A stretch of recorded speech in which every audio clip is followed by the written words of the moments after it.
বিভিন্ন সময় এটাকে একটা ধর্মীয় এবং একটা জঙ্গিবাদের সাথে আজকে টুপি এবং দাড়িতে জঙ্গিবাদের সাথে মিলানো হয়েছে। আমার টুপি এটা আমার নবীর সুন্নাত, দাড়ি রাখা এটা আমার নবীর সুন্নাত। আজ থেকে 200 বছর আগে হতো এরকম ভাবে সমস্ত মুসলমানদের এরকম ভাবে তাদের মধ্যে দাড়ি ছিল, মাথার মধ্যে টুপি ছিল।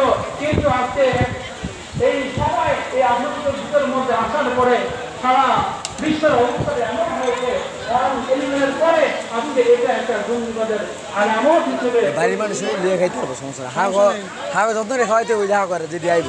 এর উত্তর যদি আমরা করতে চাই, এর উত্তর হচ্ছে দুনিয়ার আমরা দেখতেছি দেশের মধ্যে সরকার আছে, এই আছে সে আছে, আসলে কিছুই নয়, বরং ভিন্ন এক দেশে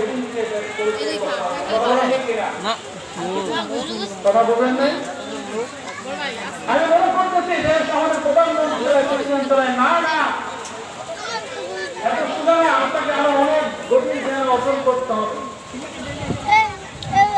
কিছুদিন আগে আপনারা দেখেছেন ওটা বাংলা বাদ দেখবি না বা খাওয়া ভিডিও করে নি অত্যন্ত নির্মমভাবে প্রহার করে হত্যা করা হয়েছে।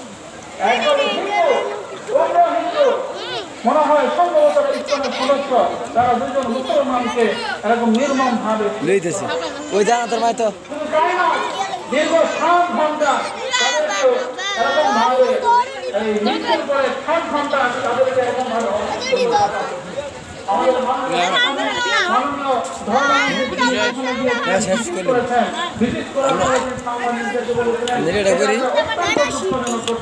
এরকম ভাবে উস্কানি দিয়ে